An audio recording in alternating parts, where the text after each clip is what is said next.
Welcome back to Color Class. I'm Sarah. I'm Lucinda. And today we're going over contrast. I know it's been super trendy to talk about contrast, but within the makeup realm of things. Usually we talk about colors that you wear and how to find the contrast between not only your features, but your hair. Yes, things that we do with our skin tone, creating more contrast or lowering the contrast. But today we're strictly focusing on makeup because there was a super popular TikTok that went around with a makeup artist. I think she was French. You know what? We have her name. Her name was Eleanor. She was on TikTok. We'll link her down below.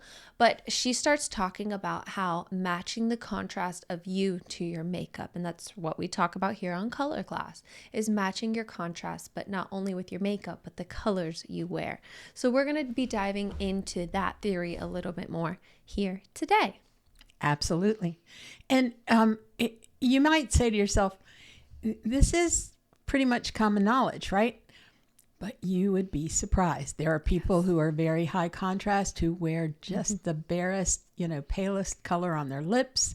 And there are people who are very low contrast that will just put on, really intense lip color and eyeliner and wonder, why doesn't this look exactly right? And understanding this contrast principle will help you always choose the right lipstick, the right eyeliner, etc. Right. Now, let's talk about what does contrast mean? Because you might be thinking, so am I low? Am I medium? Am I high contrast? Well, low contrast people, we always say, take a black and white image of yourself. And if you are just all shades of gray, there is just one color and it is gray, you are low contrast. Well, let me give you an example. Me. I am very low contrast. If I took my glasses off, I would just disappear into the background. You wouldn't see any deep black points. You wouldn't see necessarily any white points. You would see lots of varying shades of gray. Right. I am a perfect example of a low contrast person. Now, if you look at my lip color right now, you'll say, that she's got on fairly intense lip color. I don't. The lip color that I'm wearing is very neutral. It's kind of low contrast, but on me, because I am the background of that lip color, it looks intense. Right. But it's not. And that's what tends to happen. You as a background will determine what a lipstick shade looks like. And you can say, oh, I bought this lipstick shade because it looked fantastic on my friend. And then I put it on and it was like really red. That's because you have less contrast than your friend does. And on her, the contrast makes it look kind of in harmony. But on you, it might look a little intense. Correct. Now, what does a low contrast person have? Generally, they can have fair skin. Or deep skin. Yes. The key is looking at the skin against the hair color and the eye color, because you can't determine contrast if you're only looking at one feature. That's another mistake that people frequently make. They say, well, I go just by my skin tone. Okay. Well, what are you comparing it to in order to get your contrast level? Because your skin tone is only 1 point. It's only 1 point of color. So you have to look at it against. So if we're looking at Sarah, for example, she's not as low contrast as me. Nope. So we would look at her skin tone. Then we would compare it to her eye color, and which isn't very high contrast. But where she's picking up some contrast is with that head of hair of hers. The big head of hair. That big old head of hair on Sarah. And it's not the color. Right now, we're imagining Sarah in a black and white photo. Right. Then you're comparing her to me, and you're saying, oh, well, her hair is much deeper in color than her skin tone and her eyes. So I would say she's probably medium contrast. Now, we're going to have to pull up some examples to get high contrast, because absolutely, neither of us you're not going to find it here. You're not going to find it. In fact, you're not even going to find it in this house. Sarah's daughter, no. Sarah's husband, no.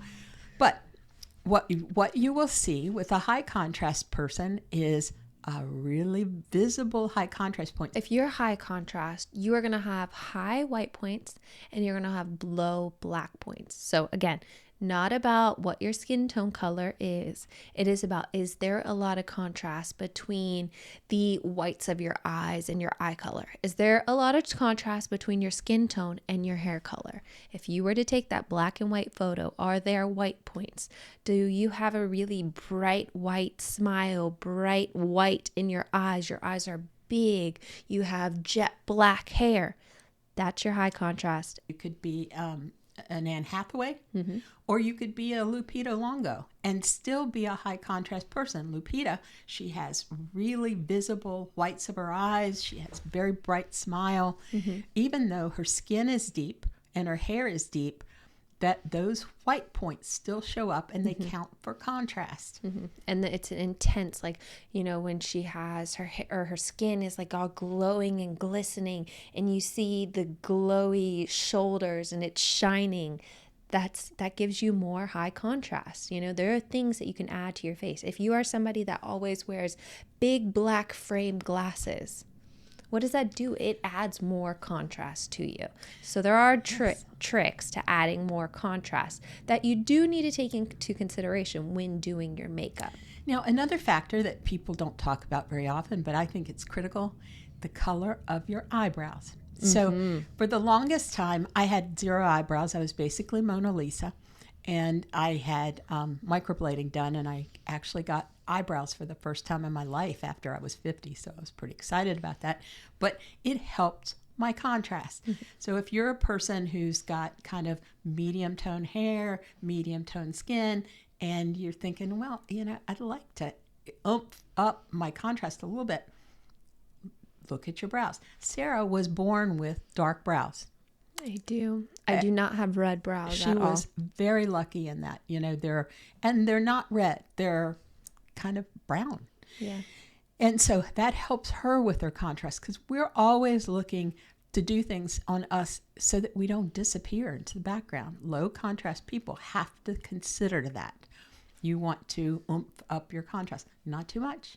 It's got to all happen in harmony. Right. But then you high contrast folks, like imagine someone with jet black hair, shiny, you know, you see the highlights on the hair, you know, very pointed, intense brows, all of those, they're contrast points. And those of us who don't have much contrast, who want a little bit more, we can work with those things in makeup just a little bit. Makeup is a huge trick to adding contrast to you. So like winged liner, if you do a jet black winged liner, what is that? It adds contrast. Those are looks for high contrast people. If you do a bright, bold lip. Red, fire engine red lipstick. Right. That is that is adding contrast to you, or it is matching the contrast you already have. Highlighting. That is going to add more high points to you. So what does that do? That bumps up your contrast. So all of those techniques are for people with high contrast. Now, the one thing that I personally did not agree with this video that's gone viral is that you have to stay within your contrast level with your makeup. Now, okay, I can see that point. But here at Color Class, we're all about, if you know the rules, you can use color as a tool to help you break the rules. Right. So if you're a very low contrast person and you want to oomph your color up a little, you want to wear a little bit more intense lip, intensify your eyebrows just a little bit, or add glasses, or do something so that your lips aren't standing out there alone and looking like, here are my lips, and the rest of me will be coming along shortly. Right. Yes. So I do want to get into some makeup tips for lower contrast people. Now, instead of that black winged liner we talked about earlier, we can smoke out our winged liner. So I went brown. I used eyeshadow instead of an actual pencil to do this. Smoked it out a little bit more, creating a softer, diffused look.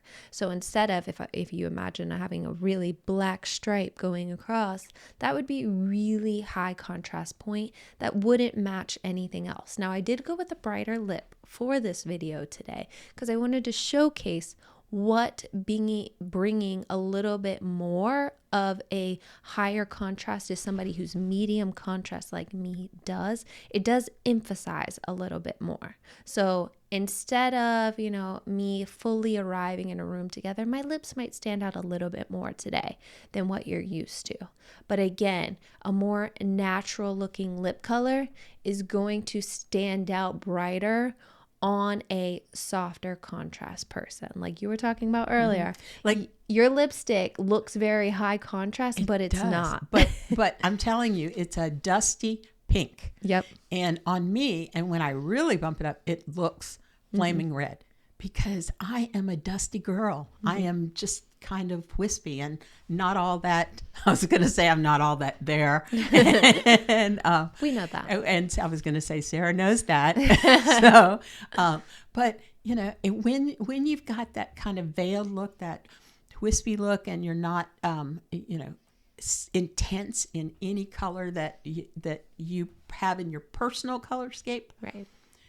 You can still intensify your color a little bit and then balance it out with other, like Sarah's winged eyeliner is a perfect example. Right now, I noticed it's very structured, but she used kind of I would say a hazy brown, not a warm brown even. It's more of a hazy brown in order to kind of replicate what a winged liner should look like on a medium to low contrast person. Right.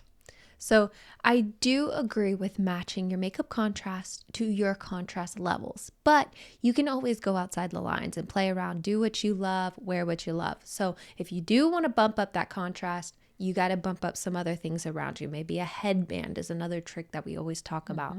When I wear black, I always put a hat or one of those thick headbands. Luckily, they're coming back in style. So it works out really well. And you may be sitting there thinking, well, wait a minute. For the longest time, they've told me, pick a feature. And if you're going to really make, bump up your eyes, then play down your lips. We're here to tell you that your face requires some level of balance. And while there is some truth to that, again, if you know the rules, you can break the rules. What you need to do is make sure you have harmony.